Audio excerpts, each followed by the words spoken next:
All So, right. Thank you very much, Amanda. I would like to take this opportunity.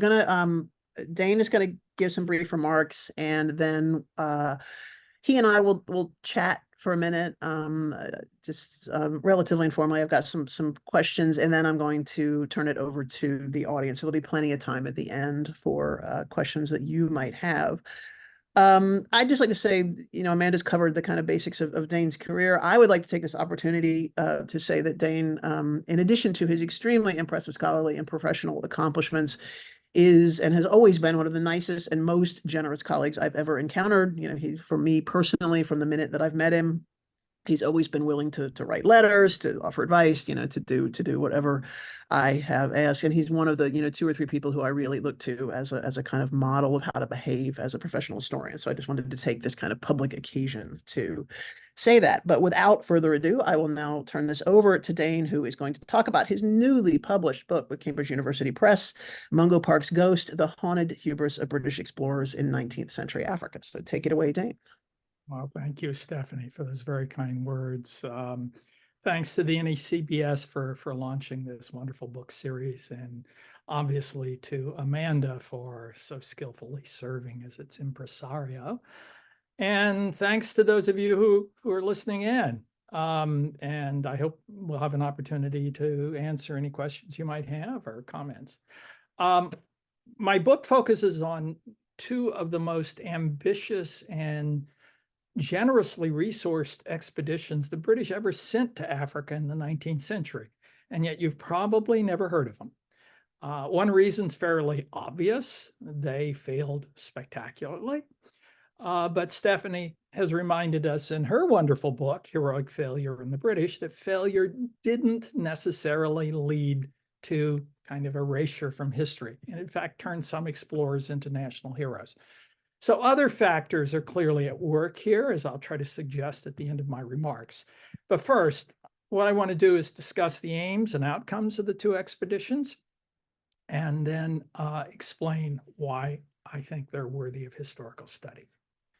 So the first British explorer of Africa who turned failure into a kind of heroic martyrdom was Mungo Park, who disappeared on his second expedition to West Africa in 1806. Now, the purpose of this expedition was to trace the Niger River to its outlet, which was still unknown to Europeans. And Park had speculated before his departure that the Niger and the Congo were actually the same river. So he expected to exit the continent from the mouth of the Congo. The pair of expeditions I examine in this book were intended to take up Park's mantle and see if he was right. They were organized immediately after the Napoleonic Wars came to an end in 1815. One of them was an army expedition that intended to follow Park's route through Senegambia to the headwaters of the Niger, then sail down the river to its terminus. The other was a naval expedition whose mission was to sail up the Congo River and trace it to its source. Now, if the Congo and the Niger were the same river, it stood to reason that the two expeditions might actually meet in the heart of Africa. Needless to say, this didn't happen. It should be stressed that these expeditions were motivated by more than mere geographical curiosity. British authorities invested heavily in these expeditions because they advanced or served larger commercial and imperial agendas. Britain had been engaged in a long struggle with France for control of trade in West Africa. They had captured the French colony of Senegal during the Napoleonic Wars, but now they had to give it back. And one motive for the Niger expedition in particular was to preempt the French from establishing commercial and political dominance in the region after their return. A related impetus came from Britain's abolition of the slave trade in 1807, which increased their preoccupation with the supply of slaves that were coming from the interior. Both expeditions were told to press Africans to turn from slave trading to legitimate commerce, as it was called, that is, trade of British manufactured goods for African ivory, gold, cotton, and palm oil. So by tracing the routes of the Niger and the Congo rivers, the British hoped that they would effectively turn them into avenues of trade. So what happened to the two expeditions? Let me briefly summarize the story.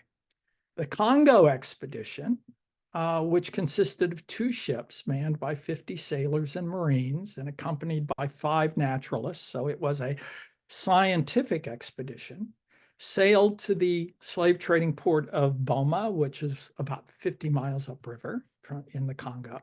And from there, the expedition pressed on to the first of the Congo's many cataracts. It managed to get around this one and a second cataract, but by that point it had run out of supplies and trade goods, and its men were falling ill. By the time the expedition retreated back to the coast and began to sail home, half of its men were dead, including the captain, the second in command, and 4 of the 5 scientists. The likely culprit was yellow fever. The expedition lasted only a few months, and it got only 50 miles further up the Congo River than Portuguese explorers had done 300 years earlier. The Niger expedition consisted of 100 soldiers and nearly 200 pack animals, donkeys, horses, camels, and the like. And they were necessary to carry the tons of supplies, gifts, and weapons that the expedition carried, including 2 cannon, which gives you some sense of sort of their anticipation of violence.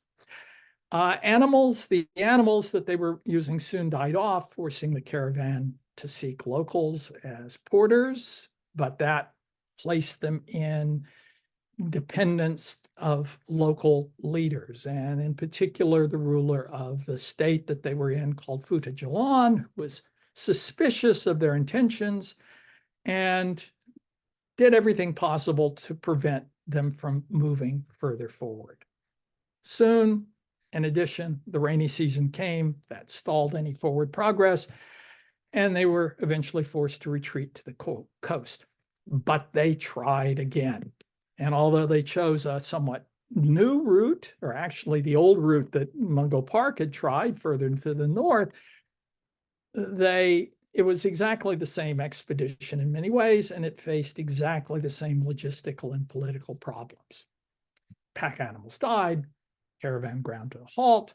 The ruler of the local state that they were in this case Bundu, refused them any assistance and in fact basically prevented their movement. The rainy season started, soldiers got sick, and again, they were eventually forced to retreat to the coast. In its 2 iterations, this Niger expedition lasted for a full 5 years, and yet it failed to even reach the headwaters of the Niger or to enter territory that was previously unknown to the British. So the obvious question is, why bother to write about such dismal failures? Apart from the fact that they're kind of intriguing in their own rights, for me as a historian, the answer is that they really, I think, offer some intriguing insights into the larger historical forces that shaped Britain's engagement with Africa and Africans in the early 19th century. So let me briefly touch on these forces. First, the story of these expeditions demonstrates that British imperial ambitions in West Africa preceded the scramble for Africa, which is usually dated as beginning in the 1880s, by more than half a century. The abolition of the slave trade in 1807 gave the British actually greater incentive to project their power into the interior of Africa than they had had before during the slave trade. Quite contrary, I think, to expectations in some of the historiography. So these paired expeditions, their motivations, their ambitions, and the resources that the state invested in them really are evidence of this effort to project British influence into the continent. Second, the story of these expeditions demonstrates that the British remained deeply bound up in systems of slavery despite their ostensibly abolitionist ambitions. Even though these expedition leaders chided African rulers about the evils of slavery and the slave trade, they actually facilitated the slave trade by supplying those leaders with guns and gunpowder. They also occasionally bought slaves to supplement their own labor needs, although they used euphemisms when they did so to suggest that they were actually freeing them. And they were deeply complicit in other forms of unfree labor.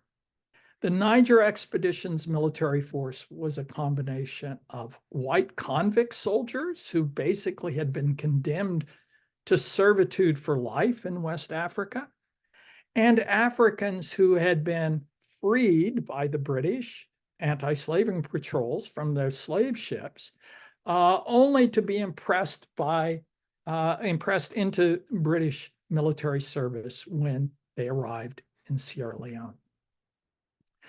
Another form of unfree labor that the British took for granted was sex slavery at military garrisons and trade ports. Though this practice is rarely mentioned in British documents, the Congo expeditionary journals are really a striking and shocking exception, and they provide appalling evidence of British involvement in not just sex trade, but sex slavery in Boma. Third, the story of these expeditions demonstrates that their fates and the fates of the many expeditions that followed were determined less by Africa's physical environment than by the actions of African rulers and peoples. Because both expeditions were deeply dependent on African guides, we know a surprising amount about these individuals and the important mediating roles they played in these endeavors. We also know that the rulers of African states like Boma, Fuda-Jalon, and Bundu were shrewd strategists who skillfully controlled the course and outcomes of these expeditions. And for me, I think the opportunity to expose, highlight their intentions and actions was one of the more satisfying aspects, actually, of writing this book. Lastly, a few words on why the leaders of these expeditions never gained reputations as heroic failures of the sort that Stephanie has examined. I think it's noteworthy, you may have noticed, I didn't mention the names of any of the leaders of these expeditions. I will now. The Congo expedition was led by a man named James Tuckey. The Niger expedition led by John Petty till he died, Thomas Campbell till he died, William Gray, who survived.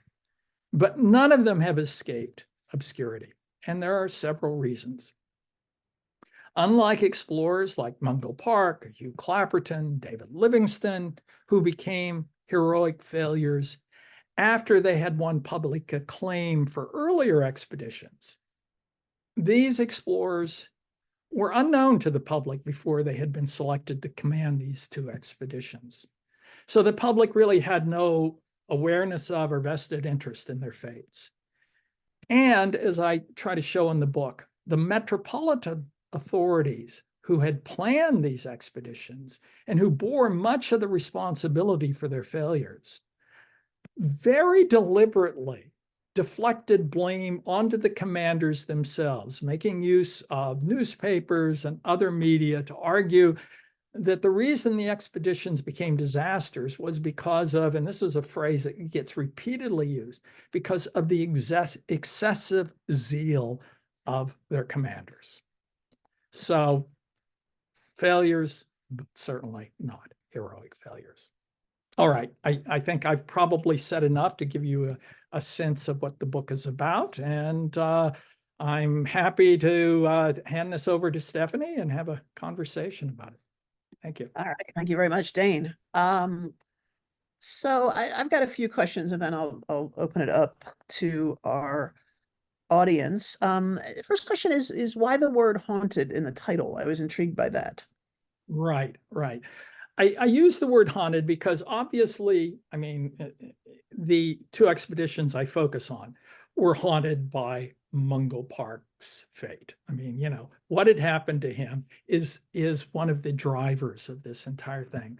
But it's not just these two expeditions. There are a whole series of subsequent expeditions, at least in West Africa, that are driven both by a desire to really figure out what had happened to Mungo Park and by a desire to sort of achieve a similar kind of fame.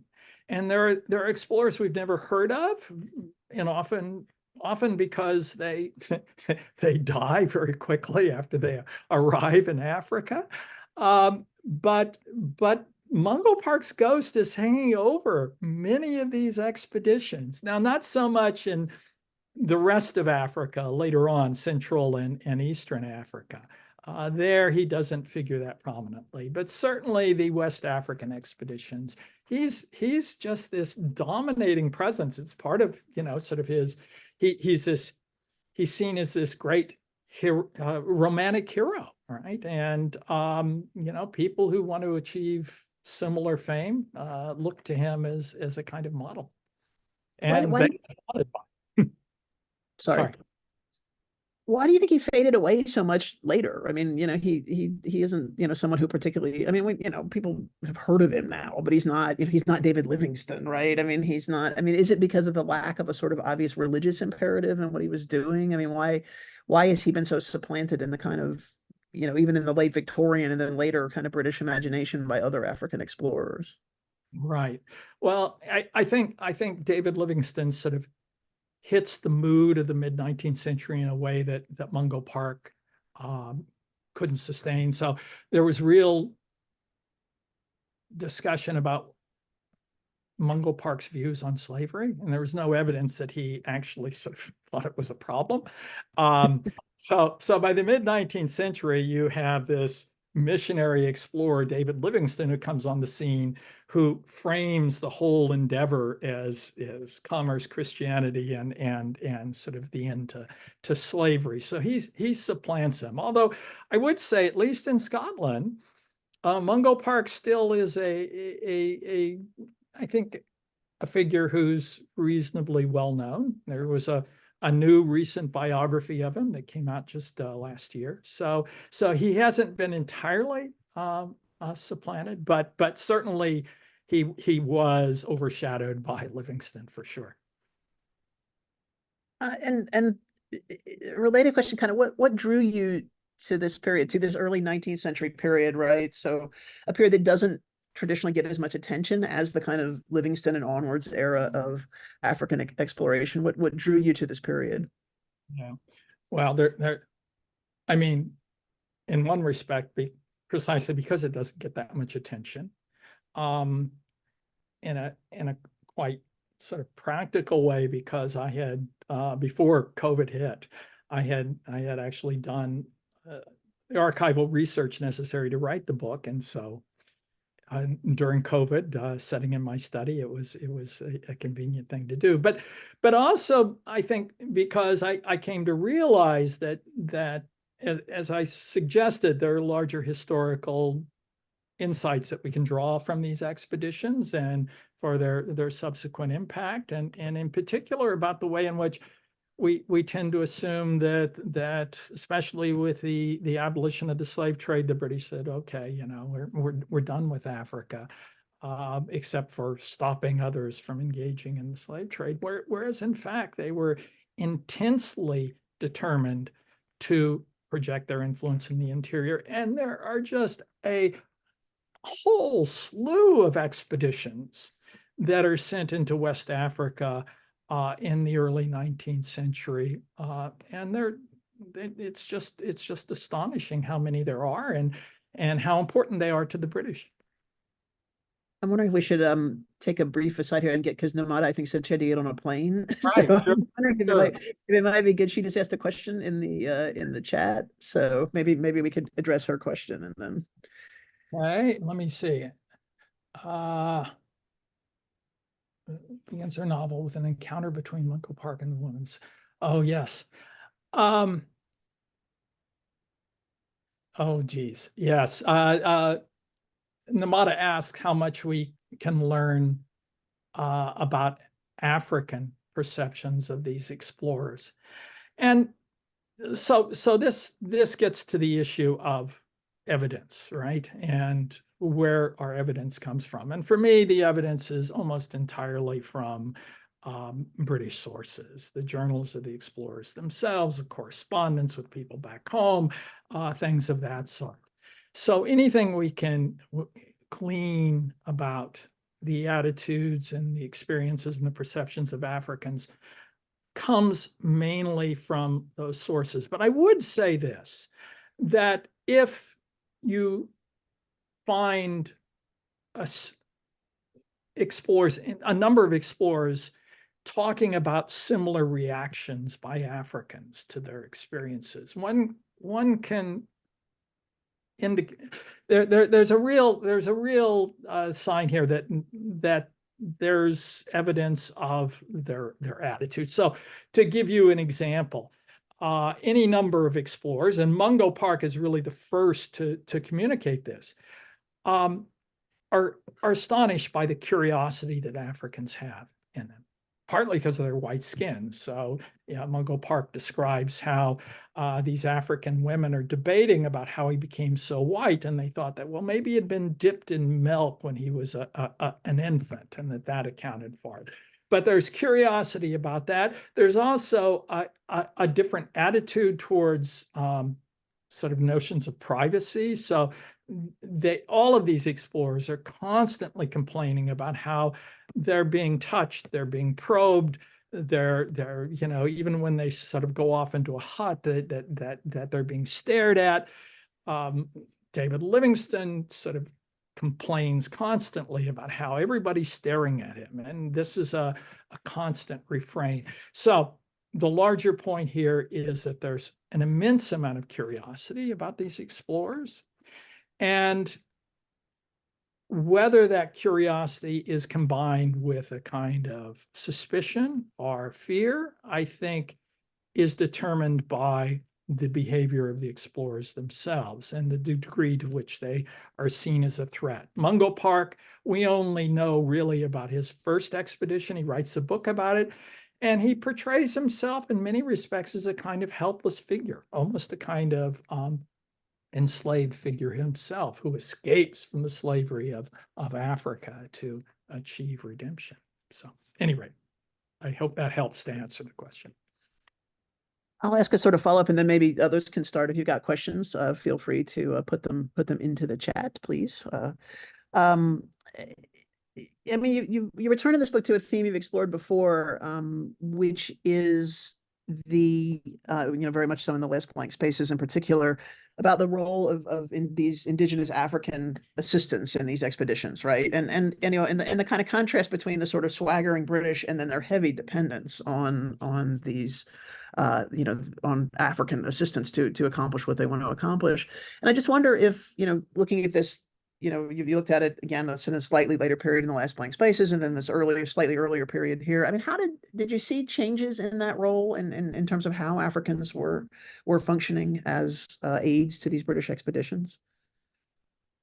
For the most part, no, I don't think so.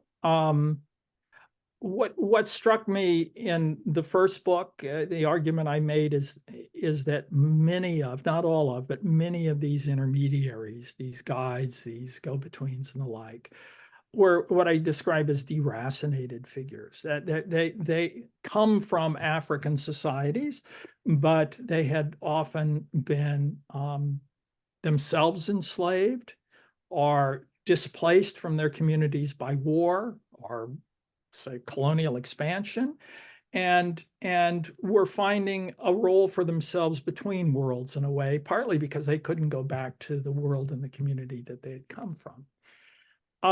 And there are others who find that this is a financially successful route to take. One of the things in the current book, I mean, there are three key figures who serve as intermediaries for these expeditions, and it might be helpful if I just sort of mention them briefly.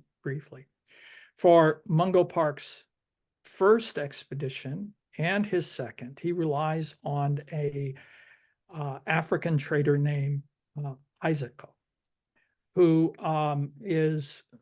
operates in that realm between the coast and the interior, moving goods, often slaves, but other goods between these areas. So he knows the rules of the road, if you will. I mean, and he's aware of these communities, the politics, the social norms and the like, and that makes him a crucial intermediary. He actually is hired by the British government later to go back and figure out what happened to Mungo Park, and he writes this remarkable document in Arabic after his investigation that pretty much tells us everything we've ever been able to learn about Mungo Park's fate.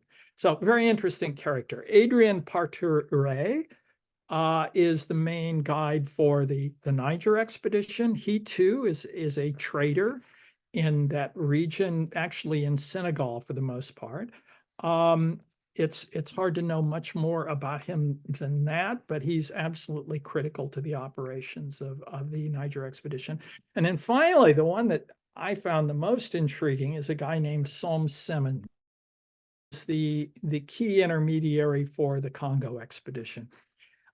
This is a young man who was the son of one of the leading authorities in the trading state of Boma along the Congo River. And like many trading authorities along the West Coast in the 18th and early 19th centuries, his father negotiates to have a slave trader take him to England to get an education, an English education, so he'll be a more effective intermediary. This slave trader doesn't do that. He takes him to the West Indies and he sells him into slavery.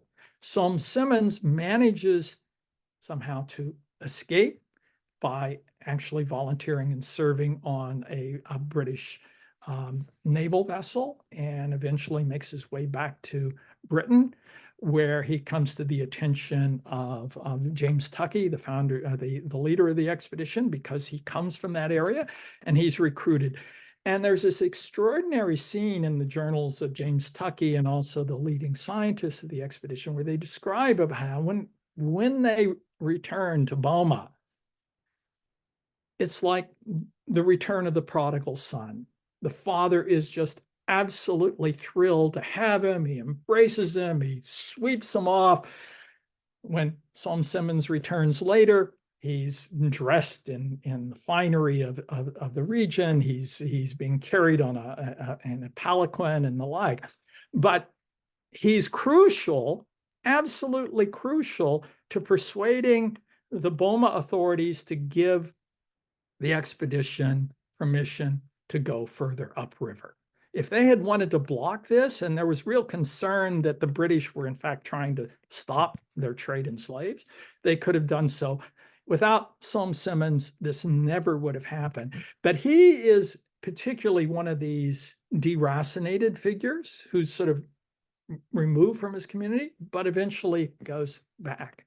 There are others, I should say, especially in the Niger expedition. Sorry, I get excited about this, but in the Niger expedition, some of the African soldiers, of course, they had been slaves. They had been enslaved and then sort of freed, ostensibly, to serve in the British Army.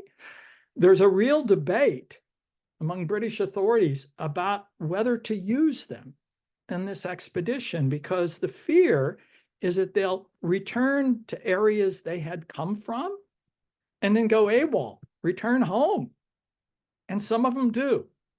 So they are other instances of these people who have been displaced by slavery in this case, who play an interesting but ambivalent role in the expedition. Yeah, and you sort of alluded to there. I mean, I think one of the fascinating things about the book too is this contrast between, right, the white soldiers who are the sort of like dregs of the dregs of the dregs, right, of kind of British military forces. I mean, these are people who just literally their other option is like prison, right? So they agreed to go serve in Africa. And then the contrast, and then often the African soldiers are much more competent. I mean, they just seem a much better class, but the kind of tensions, right, that the British try to because obviously they don't really want to recognize that in various ways. So they don't even with the kind of failings of the white soldiers, they still don't trust the African soldiers, right? So I think that's one of the things that your book really brings out. Got a couple questions in the chat, one from Jeff and one from Brian. Yeah, okay. Jeff, can you tell us a bit about your sources for this project, and in particular the mix of published, unpublished sources? So both expeditions resulted in publications, and this was often standard for expeditions, even failed expeditions. Although they have their limitations, but in different ways. So the Congo expedition, of course, the commander and most of the leading figures don't survive, but their journals do. And when they're returned, in this case to John Barrow, who's the man who's in charge of the expeditions for the Admiralty. He works very closely with John Murray, the publisher of travel things, to get this out. And there's an interesting story about that too, because like most expeditions, the journals that were made by the explorers were required to be submitted to the authorities that had sanctioned the expeditions, right? John Barrow gets word in the process of publishing the journals of James Tuckey and another, the leading scientist, gets word that there's another journal out there that someone is going to publish. And he freaks out because it's going to compete with his effort to do this, right? And he's desperately trying to figure out how there could have been another, copy of Tuckey's journal or something else that may have accounted for this. Well, eventually he finds out that the purser on the expedition had privately kept his own journal, right? And it had been returned with the remain, because he had died too, with his everything else and that he had, with his papers and clothing and so on, to his widow. And the widow was apparently approached by a publisher to publish this. John Barrow finds this out. He gets in touch with her. He orders her to come meet with him. And he makes clear to John Murray, the publisher, he's going to scare the shit out of her until she agrees not to publish it. And she doesn't. We don't know what happened to that journal. So these journals are curated, right, in some respects. One of the things that's striking about the Congo expedition journals that do get published with the sanction of Barrow, however, is they're really not curated very much. You look at the published version and the private version, and they're pretty much the same thing. And this is especially striking because there's a lot of real frank discussion of, these men on the expedition who are taking these women who are crying, hiding under beds for sexual, purposes. And, this is the kind of thing you wouldn't find in expedition journals later on. So that in itself is quite remarkable. Now, the Niger expedition, all we really get is the account of the second iteration of the expedition by William Gray, the leader of that version. We don't hear, the book doesn't tell us anything about the first one. And this expedition published journal is heavily curated. So I rely really quite heavily on the unpublished manuscript journals of the earlier commanders of the expedition and of Gray himself, whose unpublished manuscript is quite different from the published one. So there's that material. And there really is a surprising amount of other, correspondence, the lists of who were on these expeditions, where they came from. You really can capture a surprising amount of information about them. And then occasionally you get an African voice, like Isako in his report. So, and I should say too, before the Niger expedition was launched, the original commander of it and his assistant, they are interviewing various African traders and others to find out what they know. And we have those unpublished, sort of records of what they're being told. So it's an interesting mix of material. And yeah, I mean, there was more. I think it was a richer body of source material than I had anticipated. Okay, I hope that's helpful. And then Brian, you note that the records of sex slavery are unusual. Why were they created in this instance? Okay, so I think I, in some sense, answer that question. But let me just add to it. So both Tuckey and Kristen Smith, the head scientific officer, left journals. And they describe, for example, how when they arrive at another slave trading post along the coast, a African trader arrives and says, look, we have women. You want women? No. And as they're going up the Congo before they reach Boma, they are told an African procuress arrives with a young woman trying to sort of stir up business. And Tuckey, to his credit, is trying to control and limit this, in part because he understands, because he had previously served in Australia, that it can create social and political complications. But both of them in their journals acknowledge that everything, they lose control once the expedition arrives at Boma. And there are some pretty harrowing accounts of what takes place. I should add that in the unpublished journal by William Gray on the Niger expedition, he describes this astonishing incident where they visit a particular village.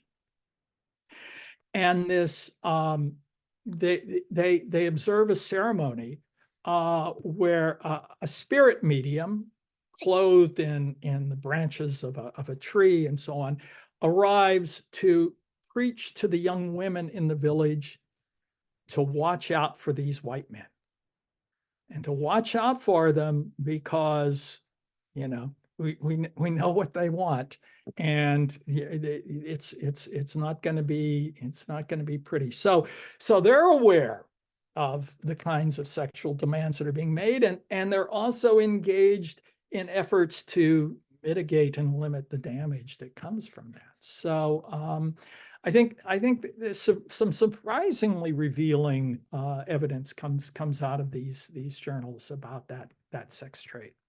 Now, nobody talks about brothels, although there have to be brothels in alongside all of the British garrisons in West Africa, and there are plenty of them. I mean, that's a given, but that's not mentioned. And there's plenty else that isn't mentioned, but what is discussed is, I think, quite revealing. So I hope that's helpful. All right. If other people have questions, please put them into the chat. I'll ask another one while we're, Peter Hansen. That's a question. So. Okay. Hi, Peter. Book mentions the role of the British state was more active than usually allowed. How should this role in exploration lead us to rethink conventional narratives of the British Empire? Well, a complicated answer, Peter. Yes, the British state is surprisingly active and interventionist in this case, and they spend a lot of money and a lot of resources on these expeditions.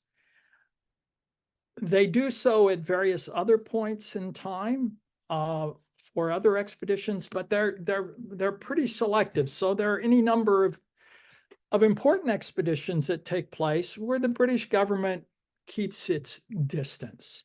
And I think the key really lies, I mean, whether the British government is active or sort of keeps hands off, really depends on the degree to which they see their imperial interests being actively arising from these issues. So there's no question that the expeditions I've examined here are intended to advance British commercial and imperial interests in West Africa, and also to sort of redirect the commercial interests from the slave trade to a trade that's more beneficial to the British. But if you look, for example, at some of the other expeditions that take place, they're carried out by private individuals who are driven largely by the desire for fame or any number of other considerations. And the British government often ignores them. So I'm not sure there's a pattern that one can, apart from, you know, if the British government's interests are directly involved, that's a factor. But over time, over the course of the 19th century, this fluctuation is repeated constantly. A lot of the East African explorations are conducted privately or through intermediaries, like partly financed by the Royal Geographical Society or other scientific organizations, and the British government itself really keeps its hands off, partly because it really has no interest in establishing any kind of major presence in the region. Now that changes, of course, by the late 19th century, but there's a long period of time where I don't think that the conventional narrative, well, I'm not sure what the conventional narratives are in this respect, apart from saying that it depends on the expedition, and it varies a lot. So, all right. I hope that answers that question. A little inarticulate, but there we go. All right. While we're waiting for other questions to appear, I will ask another one, which is, you talk a lot in the book about the balance between kind of, you know, farce and tragedy, but I was also really intrigued by the balance between kind of, you know, the comedic aspects of these expeditions and then the aggression, which they could suddenly show. I mean, they seem sort of hilariously inept.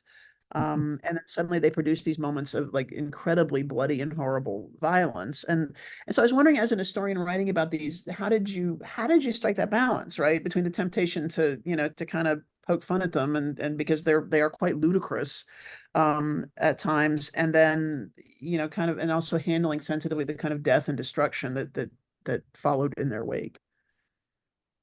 Yeah, it's a great question. I'm not sure I did strike the balance. One of the things I initially had hoped to do was to write this book with a lot more humor than it has. I mean, there's no question you can't read these stories without being struck by how ludicrous in some ways and how inept, how incompetent these enterprises are, and by their very nature that makes them somewhat amusing. But on the issue of violence in particular, I think, well, so the most striking example from the book is actually from Mungo Park's second expedition. And it, you know, and here much of the evidence comes from Izako and the Africans that he interviews. But there, I mean, Mungo Park arrives on the banks of the Niger, right? And by this point, he had a 50-man team with him. Most of them are dead, right? He has about 5 men left. He buys a couple of slaves to help him out, and he has another African intermediary who takes over from Izako. They jerry-rig a boat and they start sailing down the river. At that point, once they're on the river, I think Mungo Park's view is he has a bit of distance and autonomy, and he's determined to maintain it. And the way in which he maintains it is to ensure that all of their muskets, and they have about 25 of them, are armed, ready to fire at any moment. And whenever any boat approaches, and, they're on a trading river, Africans are coming along all the time, he fires at them and kills innumerable Africans. And in fact, the subsequent explorers, like Heinrich Barth, passed through the same area decades later. And the memory of that violence is still seared in the memory of many of these people.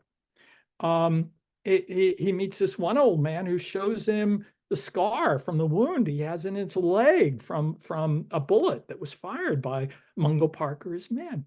I mean, they become kind of crazed, right? I mean, this is really one of those examples of the mad white man sailing down a river and going nuts.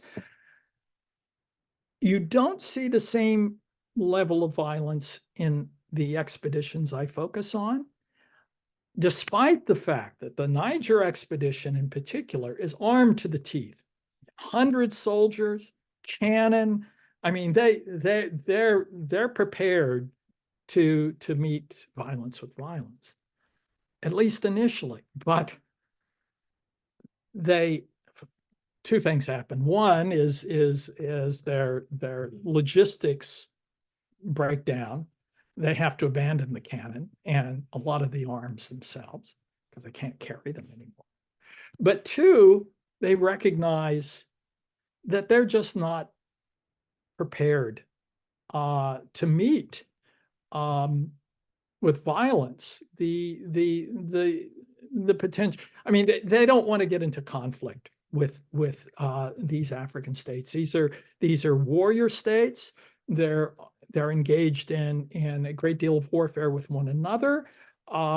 These are dangerous enterprises and states, and the explorers understand, I think, quite rightly, that they're in no position to use violence to get their way, and they don't. They really don't. And the same is true for the Congo expedition. The most that they do is steal some canoes from fishermen along the river to transport their sick men. But there too, they don't engage in violence. And I think that, in fact, is the more typical feature of British exploration in Africa over the course of the 19th century until we get to oh God, what's his name now? It's it'll come to me in a minute. But until the late 19th century, all of these explorers are really in a position of dependence. They understand they need Africans for food, for shelter, for water, for guidance, for information.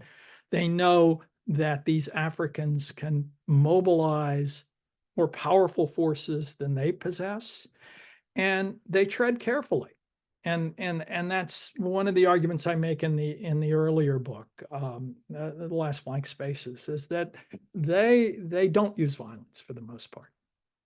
Henry Morton Stanley is the man who turns this around. Henry Morton Stanley's expedition down the Congo in the late 1870s is a transformative event.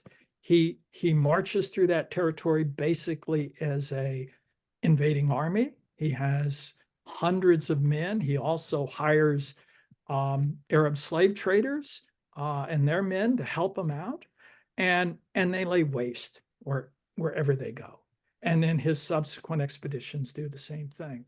And that's part of this transition that's sort of a prelude to and part of the scramble for Africa. By that point, we're talking about a form of exploration. It's very different.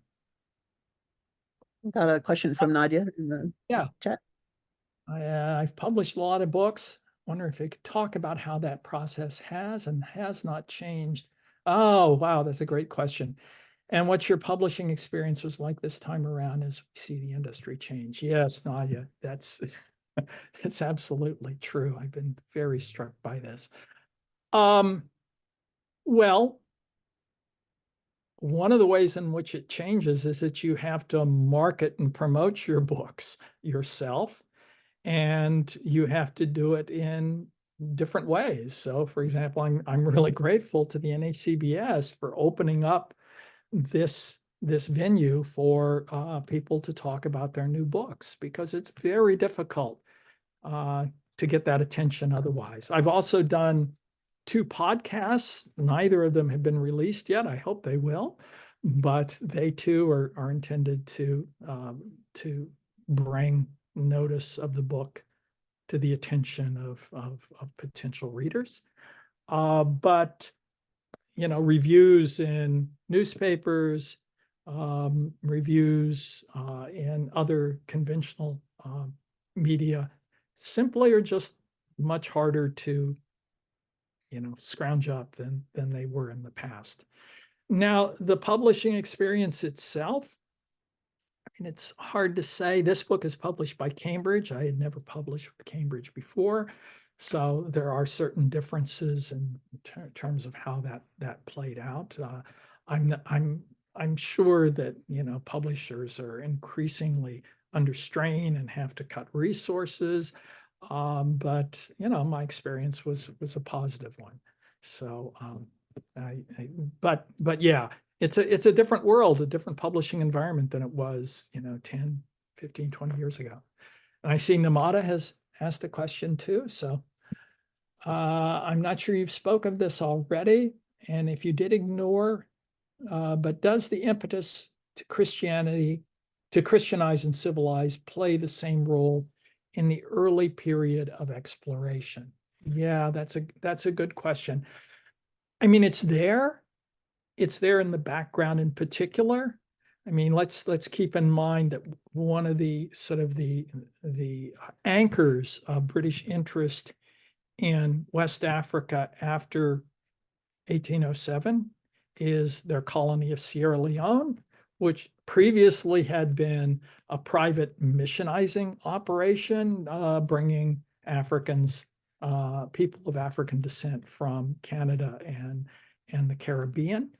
And the key figures in that operation, people like Zachary Macaulay and the like, I mean, they certainly see the possibility of Christianizing and civilizing Africans in Africa as something that has potential. But at this stage, in the early 19th century, none of them, I think, envision that this is something that can really happen in any sustained way. I mean, missionaries are being sent out, and some of these expeditions that are launched in West Africa, subsequent to the ones I examined, do have a strong missionizing impulse as part of them. Most famously or notoriously, the Niger expedition in the 1840s, which was very heavily funded by a combination of government revenue and by missionary Christianizing evangelical forces. And they included people that they wanted to sort of place on the ground who would create model farms and convert people to the Christian faith and the like. So it's there, but I think it really takes off in the mid-19th century. And I think David Livingstone really is a key figure in bringing about this sense that the entire continent is potentially open to our efforts to transform and reshape these societies and peoples. So I hope that helps. I have time for one more question if anybody wants to ask one.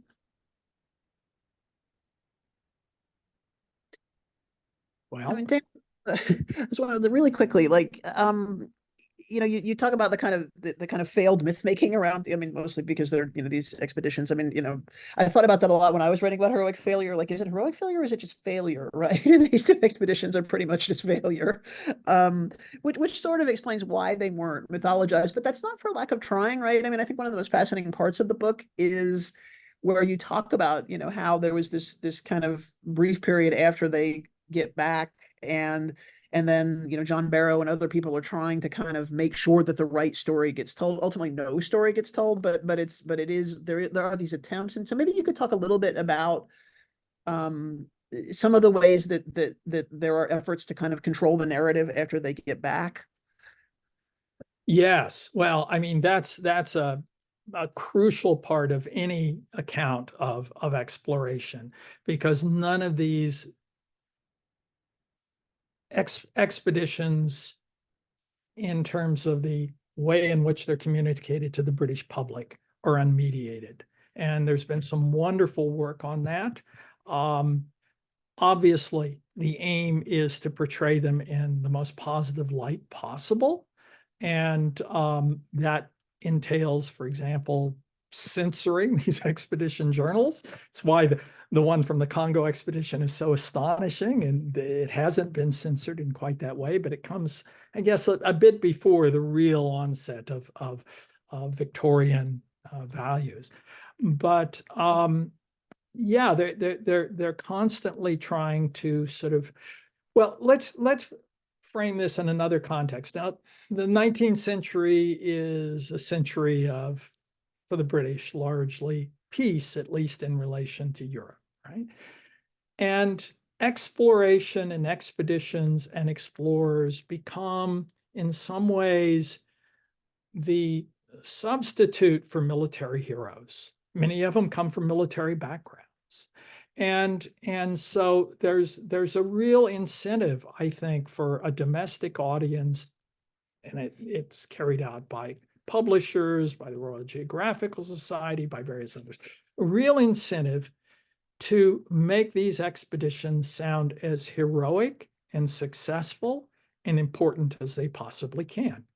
And so, yes, this is a manufactured process, and heroic failure, as you so brilliantly portray in your book, is what it's all about.